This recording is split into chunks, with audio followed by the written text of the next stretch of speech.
Hey everyone, welcome to another episode of the Bobby Experience. Here at my place, and joining me once again is the one and only Wilfred Mejia. Well, welcome back to the show, Wilfred. Yeah, thank you for having me. All right, this video is long overdue. I wanted to be able to discuss this Bellator Grand Prix tournament before this year is over, before any of the fights begin. When did you say it? When does the first fight actually occur? I think the first one is Rampage versus Sonnen, and that's on the 20th of next month. Okay, so today's agenda, we will talk about Rampage versus Sonnen and the other fights on this bracket. I think it's very exciting because I think the last time I've seen an MMA tournament was... Did Strikeforce have a tournament, I think? I think they did. Strikeforce... Grand Prix, I think. Right. And Strikeforce had a tournament, and it reminds me of the early UFC days, back when there was, Mark Coleman, Ken Shamrock. Was there yeah, Horace Gracie. I mean, the way UFC started was with tournament. So it would be nice to, see a big, organization do something similar to that. Right, and this tournament has me excited too because 6 out of the 8 fighters competing are former UFC fighters.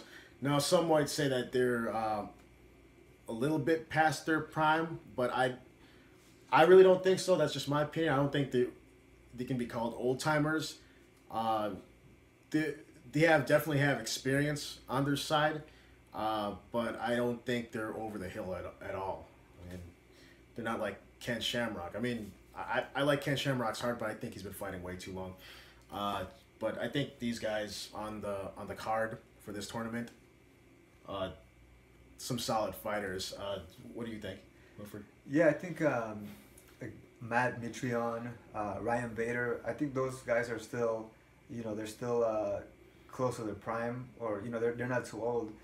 Some of the other guys, I can see them being past their prime, but they all still have a big name. So they have, I think, a lot of popularity. So they're gonna make a lot of people want to see the fights. So I'm excited for that. Okay. Yeah, I'm really excited for this tournament. Yeah. And without further ado, let's go over our predictions here. Got the bracket right in front of me, and as you can see, it's on the screen here. First, let's discuss this first fight here. We see Rampage versus Chael Sonnen. What do you think of this matchup? So that's actually a really interesting matchup because Rampage and Sonnen actually had a little bit of back and forth, maybe like 4 years ago, and that was it. That was when Rampage actually left the UFC. So they had some words before Rampage left. So now to see Sonnen go to Bellator, where Rampage is, and then for them to fight, I think it's a really interesting match. However, I think Rampage is going to be bigger than Chael Sonnen. Chael may have trouble taking him down, and I don't think it looks good for Sonnen.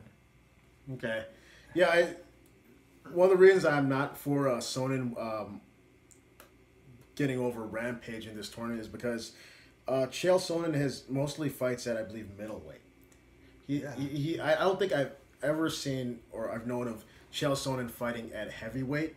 So for him to be in this tournament, I think it puts him at a disadvantage. And he had enough trouble even fighting John Jones at light heavyweight. And I believe Sonnen said himself that fighting John Jones was like fighting a bear.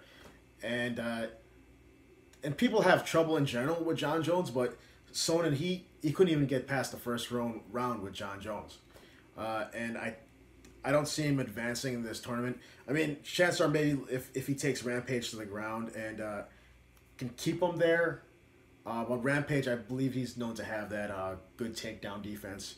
So I actually don't see Sonnen even winning this because of his normal size, his weight. And these people are normally competing at light and heavyweight. I think Sonnen's at disadvantage. I'd say Rampage to advance. Yeah, I agree with that. I think Rampage is too big. I think is going to stand on the feet, and Chael Sonnen is not going to outstrike Rampage. So I think Rampage either by decision or even maybe TKO. That's how I see it. Right, that's how I see it too. I think Rampage might have too much power for Chael to deal with, and I think his best shot is just to try to take Rampage down. But even if he were able to get past Rampage, I don't see him advancing because of his normal size. The difference in power, I think, is such a big factor. I think Chael will just get overwhelmed. But let's continue. So Rampage advanced. Let's look on the other side of this bracket. Matt Mitrione, Meathead versus Big Country Roy Nelson. What do you think of this fight? I think in that fight, I have to give that to Mitrione because he's the bigger guy, more athletic, and I think he could probably take Nelson down or just move around, avoid the big shots of Nelson. I can see Mitrione taking that. I think Nelson hasn't really looked that good over his last few fights, and I don't see him getting past Mitrione. Okay, I mean with this matchup, I thought it was a toss-up because I thought both of these guys got good KO power, but like you're saying with Roy Nelson, I haven't seen him have the best of luck in his previous fights. We haven't seen him do those big knockouts that he's known for. Yeah. He's got some great chin, but my prediction, Matt Mitrione via unanimous decision. Yeah, I see the same thing happening. I mean, if Nelson is able to somehow land that shot, he could have Mitrione in trouble, but I just think that Mitrione is too athletic. He's going to move too well, and I could see him, beating Nelson by decision. Okay. All right, moving on right along to Fedor the Last Emperor Emelianenko versus Frank Mir. What are your thoughts on this fight? I'm actually looking forward to that fight as well because, at one point Fedor was considered the best heavyweight. Frank Mir is is a two-time UFC former champion. So to see that, I think it would be a good matchup. Obviously, neither of them are in their primes, but still, you're still going to be able to see them go at it and see who's better. I think I would have to probably give it to Fedor. I think he's probably going to be the quicker guy. Frank Mir, he's mostly known as a submission guy, so I don't really think he's going to be able to outstrike Fedor unless he can somehow take it to the ground and get a submission on Fedor. But I think that most of the chances that I'm giving is going to be towards Fedor. Right. What I think is unusual with the last few fights that Frank Mir has had, he's had a preference of just keeping it standing, and his strength is with his jiu-jitsu, but because he's preferred keeping it standing and not using where his strength is, I see Fedor winning probably by a KO or TKO. But if it goes to the ground,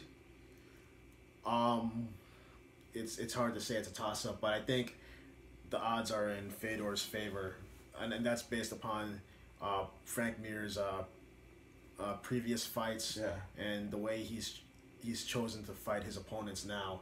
I really don't know why he hasn't been utilizing his ground game. He has great ground game. I mean, he submitted one of the Nogueira brothers. Right, and that was sick the way his arm was in that Kimura. To watch that, it makes me cringe. But Frank Mir hasn't been utilizing that in his last fights that I can remember. So I think Fedor will advance. It seems like we've agreed on these fights so far. So got Fedor advancing. So on the other side of the bracket, we have Ryan Darth Bader versus King Mo. Yeah, that's a good matchup. Wrestler versus wrestler. So obviously Bader came from the UFC, in which his wrestling was pretty good in the UFC, and King Mo also he has excellent wrestling. So it would just be a matter of maybe they both decide to keep it standing, strike, and who's the better striker. If they want to do wrestler versus wrestler, I guess we'll find out who's the better wrestler. But I would, in my opinion, I would have to give it to Bader, just because I think that he has faced more tougher competition than King Mo has, just because he came from the UFC. He did fight John Jones, I think. He fought John Jones. He's fought Anthony Johnson. Obviously, he lost to Anthony Johnson, but he fought Glover Teixeira, Phil Davis. So just because he has fought all these good wrestlers, good strikers, I would give him the experience advantage, and that could lean towards him getting the win. So I would have to say Bader, but King Mo is good too. Right. For me, this was also a toss-up because I know both of them have the wrestling background, that pedigree, but I actually have not seen King Mo fight. I mean, I've seen clips when I looked up King Mo fighting Rampage, but that's not enough for me to go off of. But you make a great argument about I think of Ryan Bader fighting tougher competition in the UFC. Not to say that Bellator has some great competition there, but there's something about UFC. They're there for a reason, and I'd have to go with, like, from what you're saying. Like I was actually undecided, but from what you brought, I think we'll just have Bader advance. Also because we got to get these predictions out there. We need to have the bracket. Yeah, we have to create a bracket. We have to make these predictions.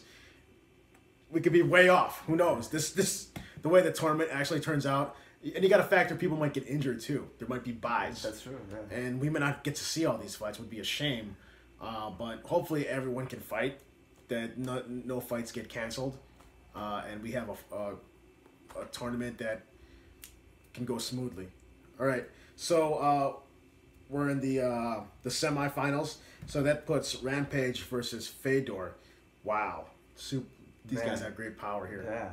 I mean, I think they both fought at Pride at one point, right? And was it Pride? They both fought at Pride, but they never fought each other. So I think now to see them fight, even though it's at the later portion of their careers or at the end of their careers, I think it's still, good for the fans to be able to see that matchup.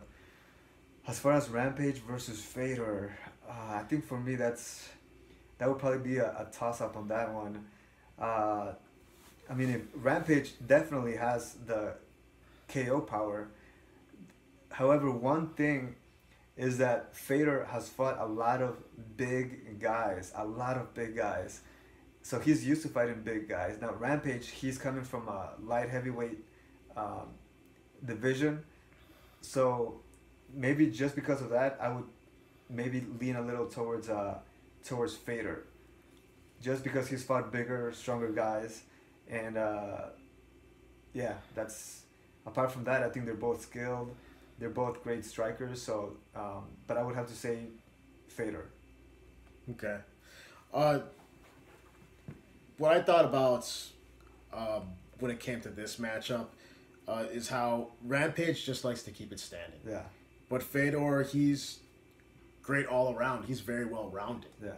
And knowing that about Fedor, I think he's more of an intelligent fighter. And Rampage, he doesn't like to be on the ground at all, is from what I remember about Rampage. Yeah, he always gets up really quick, or tries to at least. Right, he just wants to stand and bang. Yeah. I mean, that's very entertaining, but I think it only gets you so far. Because when you go against somebody who's a well-rounded fighter, like you should be if you're going to be doing mixed martial arts, fighting the cage in the UFC, Bellator, or whatever it is, you got to do well in everything. Otherwise, if you just want to box, you're gonna go against somebody who likes to take it to the ground, will take you down.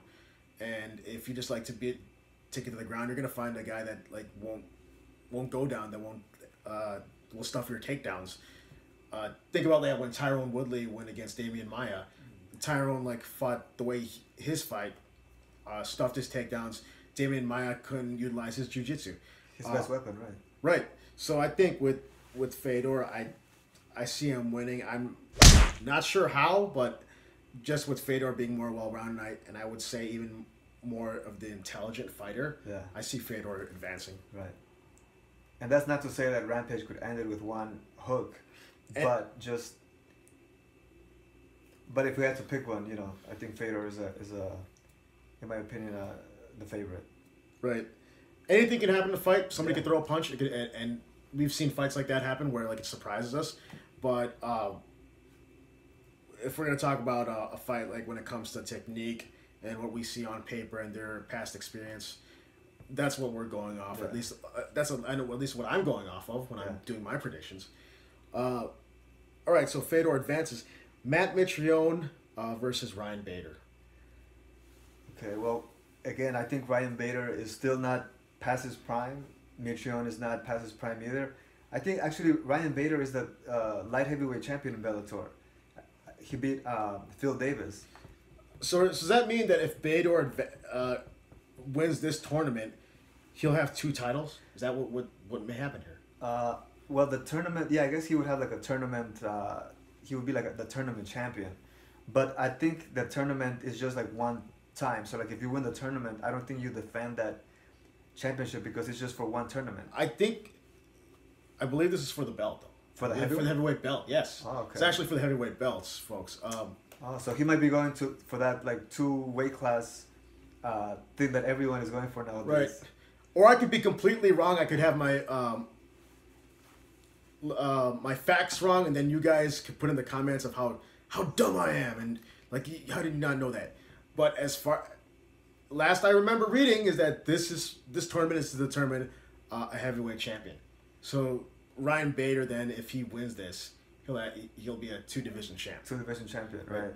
And so that reminded me that Bader is the light heavyweight champion. And Matt Mitrione has, as far as I remember, always fought the heavyweight division. So Matt Mitrione is going to be the bigger guy.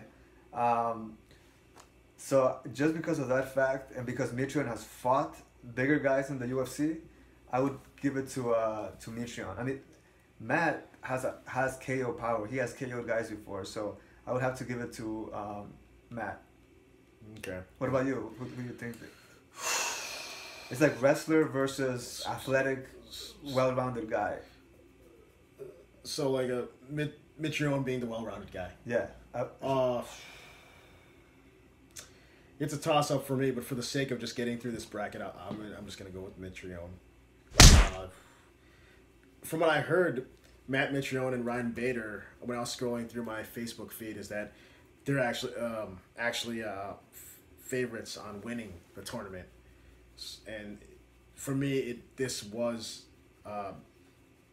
putting these two together actually a tough decision. But to get this thing over with, our predictions here. Let's just say Matt Mitrione. Now this leaves these two in the finals, and they've already fought before. So so that means according to our predictions, it would be a rematch. Yes, this would be a rematch. Fedor Emelianenko versus Matt Meathead Mitrione.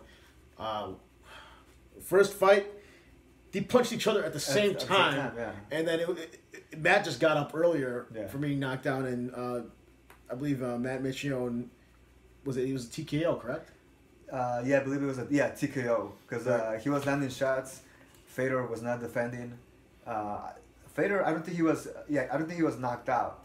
He wasn't unconscious, but he was just, a barrage of punches. Right. So if they were to meet again, in my opinion, I think it would be the same result. Same result? Because Fedor has always been like a smaller heavyweight, and Matt Mitrione is the bigger guy, younger guy. I think at this point the more athletic guy, and he already has beaten him once. So I think he has that mental, advantage. Fedor goes in knowing that he lost to him already. I think because of all that, I would favor Matt Mitrione. Right. So okay. I see Matt Mitrione. So according to our what is it called, bracket that we have here, I would give Matt Mitrione the tournament. Yeah, I think Matt Mitrione all the way. Actually, this is what I predict is that Matt Mitrione would get past Roy Nelson. Even though Roy Nelson, he's got big countries, has that chin. I think he would just outstrike him. to this unanimous decision, and I think I kind of saw him maybe being able to go past either King Mo or Ryan Bader, and then I thought he'd eventually meet Fedor on the other end of the bracket, and then Matt Mitrione. So this is our prediction: Matt Mitrione to take it all, to win this tournament, become the new Bellator heavyweight champion.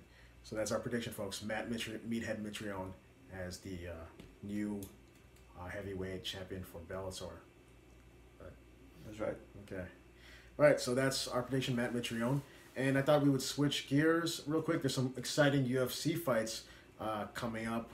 One of them being Cyborg, Chris Cyborg versus Holly Holm. What are your thoughts on this fight? So this is actually a fight that is interesting for several reasons. Because first one, this is the best fighter that Cyborg will be facing. Like in her entire career, she hasn't fought someone like Holly Holm. And on the other side of that, Holly Holm hasn't fought that big of a freak before. I mean, she fought at that same weight class against Germaine, but Germaine wasn't, she was coming up from the 135-pound division. So this is the first time that Holly Holm is going to fight an MMA match with someone, much bigger than her. So there's a disadvantage for both. Holly Holm, for the first time, fighting that bigger of a MMA fighter with that much talent, and also Chris Cyborg fighting former UFC champion that's so talented. Holly Holm is so talented. I think Holly Holm is gonna have the cardio advantage, but Cyborg is gonna have the power. So I think if Cyborg lands something in the first couple rounds, she might be able to take the fight. However, if she doesn't, I think Holly Holm, using her cardio, using her footwork, I can see her winning a decision. So for me, it's either Holly Holm by decision or Chris Cyborg by TKO in the first couple rounds. Right. What about you? Yeah, I'm not counting out Holly Holm because you got to remember that she was a boxing champion. She was a kickboxing champion too. So standing, she is probably the best matchup for Chris Cyborg. Unless Chris Cyborg mixes it up, like where she tries to go for takedowns, because Holly Holm's ground game isn't really that great. At least that's what it seems like, because of her one of her last fights with Miocic Tate. She was able to submit Holly in that last round. It was like a Hail Mary, getting that takedown in about the last minute or so of the fight. Took her down, got that rear naked choke, put her to sleep. But I think by seeing Cyborg's previous fights and Holly Holm's fights, they like to keep it standing. I think this fight's going to stay standing, and I think it could go either way because of Cyborg's power, but Holly's just a counter puncher, and her boxing experience. She knows how to duck and weave for some of these strikes that in ways that I think Cyborg's previous opponents didn't have the same kind of skill, the same kind of background that Holly had. So I'm leaning more towards Holly, but to me it could go either way. That's why I think it's a really great fight. To me, one of the things that makes a fight a really great fight is that you're not entirely sure which one's gonna win. You can speculate in your mind so much of how it can go. Oh, is she gonna or he gonna knock his opponent with one punch, or is this guy gonna mix it up, or he's gonna be very, very unpredictable, hard to catch. He's gonna duck and weave. He's gonna mix up with takedowns. We just don't know what's gonna really happen in a fight, and that's what makes it exciting. Because especially like if it's like a really anticipated fight, you're looking at the fight here being announced, and the moment that bell rings, and then the referee asks, "Are you ready? Are you ready? Let's get it on." Your eyes are just engaged, and you can't wait to see who hits first, and you're just waiting in anticipation, like them squaring up, and you can't wait for something to occur. that's one of the things that the reason I love MMA is because you're watching like these skills unfold. You can speculate all you want and like see what's on paper, but until like you see them that cage door close and you see both of them engaging, it's all just speculation. Then then you see it yourself live, and then you see the answers unfold. Right. But I think it could go either way for me. In a fight early next year in January, Francis Ngannou versus Stipe Miocic. I know his name just escaped me. Stipe. And we both had a picture with him too, back a couple months ago, over at the Mayweather versus McGregor fight. That was a lot of fun. But anyways, what are your predictions on this fight? What are your thoughts? I'm gonna give it to Francis Ngannou just because the way that he beat Overeem. Well, Stipe also beat Overeem, but it wasn't in the brutal way that Francis did it. I think Francis has a lot of. I think he's very motivated. He's very big. He's very strong, and if he wins, he's gonna become a really big superstar. But if Stipe wins, he's gonna make history because it will be the first time that a heavyweight is able to successfully defend a heavyweight championship 3 times. However, I'm just gonna go with Francis. As a fan, I'm actually rooting for him, but I also think that he's gonna win just because I can't remember the last time we have seen such an aggressive, scary, just vicious guy, come from out of nowhere and do something like that to the #1 contender, Alistar. So I think Stipe is really good. He has KO power as well, but I just don't think Francis is going to give him a chance. Okay. All right, dude. I'd have to go with Stipe Miocic, and this is why. Stipe has fought great strikers before, and he's actually a Golden Glove champion, from what I looked at, and he's pretty well rounded. He has a wrestling background as well, so I'm not counting Stipe out. I know that Francis Ngannou, he has a boxing background too, but from what I've seen, I don't think he was a Golden Glove champion. So I think I'm looking at it from a technical aspect. I mean, of course, I don't want to leave out the factor of power, but I think with Stipe's experience, he might be able to duck and dodge Francis' punches. He might end up wearing him out, maybe in the first round. I think Francis is gonna try to go for that home run, swing for the fences, and I think my guess is that Stipe may have him wear himself out, have Ngannou wear himself out, and that he can grind out a decision. Yeah, one thing that we haven't seen from Francis is continue that same power, that same output for 3 rounds. We haven't seen that because he finishes his fights in the first round. So if Stipe is able to keep him, to keep his distance and have Francis tire out and take him into deep waters, 3rd, 4th, 5th round, obviously I think then the tides would turn. But as long as Francis continues doing the same, I would go with Francis. But that's going to be a really exciting fight. I mean, just heavyweight championship fights are always fun. But in this case, just because they're both, KO knockout artists, I think is extra intriguing.